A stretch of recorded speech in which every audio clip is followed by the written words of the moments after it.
Doctor साहब, आज self care day है, इंटरनेशनल सेल्फ केयर डे। जी। आपसे ये जानना चाहेंगे कि लोग अपना ध्यान कैसे रखें, मतलब डिजीज उनको क्रॉनिक डिजीज ना हो, जी। जनरल चलते रहें, अच्छे से चलता रहे शरीर, कैसे ध्यान रखना चाहिए? बहुत इंपॉर्टेंट क्वेश्चन है। और सेल्फ केयर डे होने का मतलब है कि जनरली हम कोई भी चेंजेस तब सीख करते हैं जब कोई परेशानी आती है।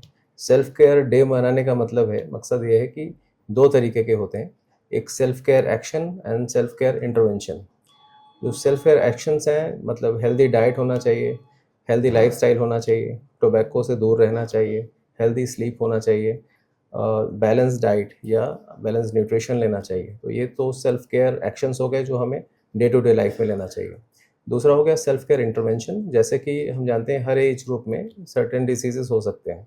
जैसे कि आप 40 क्रॉस कर रहे हैं, 40-45 वर्ष की आयु है, चांसेस की क्रॉनिक डिजीज होने के चांसेस इसी दौरान होते हैं, जैसे कि कोलेस्ट्रॉल रिलेटेड परेशानियां, डायबिटीज़, ब्लड प्रेशर।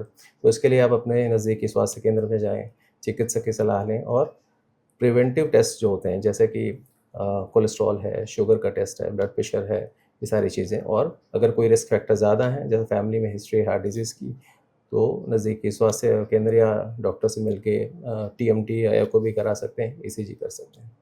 तो दोनों चीज़ें हैं, सेल्फ केयर इंटरवेंशन और सेल्फ केयर प्रैक्टिसेस जो हैं वो ज़रूरी हैं। जनरल टेस्ट जो है, अपन कहते हैं कि 40-45 के बाद एक जनरल रूटीन टेस्ट होना चाहिए। कौन कौन से टेस्ट होने चाहिए और कितने समय के अंतराल में होना चाहिए? So ideally plethora of test की ज़रूरत नहीं है।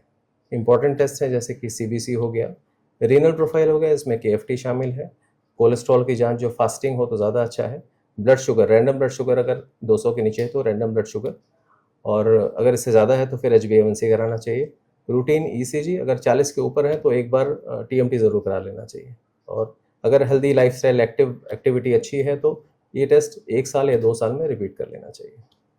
डॉक्टर साहब, मेल्स हों या फीमेल्स हों, दोनों ही अपने काम के प्रेशर में, यदि हाउस वाइफ हैं, फीमेल की बात करें तो घर गृहस्थी के ध्यान में, और यदि मेल्स हैं तो वो अपने काम के प्रेशर में, जनरली ये देखते हैं कि हम लोग एक वर्क लाइफ बैलेंस नहीं बना पाते हैं और ज्यादा काम में मसरूफ रहते हैं। इससे हम अपने स्वास्थ्य पे को थोड़ा सा नेग्लेक्ट करते हैं। तो दोनों के लिए स्पेसिफिक कुछ आपकी सलाह हो? जी, बहुत इंपॉर्टेंट क्वेश्चन है कि अभी जैसे हम देखते हैं ज़्यादातर हार्ट अटैक यंग लोगों को हो रहे हैं और ज़्यादातर जो डेथ है वो यंग लोगों में होती है। ऐसा क्यों हो रहा है? क्योंकि स्ट्रेसेस, जो लाइफ के स्ट्रेसेस हैं, अब पहले से बहुत ज़्यादा हो गए हैं। हमारा वर्क लाइफ बैलेंस है पहले से बहुत ज़्यादा बिगड़ा हुआ है। हमें जैसे महिलाएं हैं वो बाहर काम भी कर रही हैं, ऐसे हाउसवाइफ, होम मेकर भी काम कर रही हैं। अर्ली जो लाइफ होती है, जो न्यू फैमिलीज़ होती हैं, उनमें स्ट्रेसेस बहुत होते हैं, फाइनेंशियल, फिजिकल, डिमांडिंग स्ट्रेस होते हैं। इसके लिए बहुत ज़रूरी है कि हेल्दी डाइट का होना, रेगुलर एक्सरसाइज का होना और रेगुलर गुड स्लीप का होना बहुत ज़रूरी है। सो जैसे मैंने कहा कि वो प्रैक्टिसेस ज़रूरी हैं और इंटरवेंशंस दोनों ही ज़रूरी हैं। एक स्वस्थ आदमी को, या कहना चाहिए अलग अलग एज ग्रुप की बात करें, नींद कितनी लेनी चाहिए? वैसे देखा गया है कि जितने एज कम होती है उतनी नींद ज़्यादा होती है, पर इफ़ेक्टिव नींद जो जो होती है, जो डीप स्लीप होती है, आमतौर पे एक यंग एडल्ट को 8 घंटे की स्लीप काफ़ी होती है इतनी। और काम स्लीप होना चाहिए, स्ट्रेस फ्री होना चाहिए। रात को मोबाइल का इस्तेमाल या लेट नाइट टेलीविज़न का देखना, ये सब अवॉइड होना चाहिए। और रात को स्टिमुलेंट नहीं लेना चाहिए, टी, कॉफ़ी वगैरह। और एक जो खाने का जो डिनर है वो 7-8 के अंदर कर लेना चाहिए। तो जैसे नींद है वो काम और एक डीप स्लीप आने की ज़्यादा संभावना रहती है। थैंक यू डॉक्टर साहब, आपने खुद का ध्यान कैसे रखें इस विषय पे बहुत अच्छे से हम लोगों को ब्रीफ किया, और आशा है कि जो लोग ये वीडियो देखेंगे उनको बहुत कुछ इससे जानने को, सीखने को मिलेगा, जिससे वो अपना स्वास्थ्य बेहतर रख सकें। Thank you.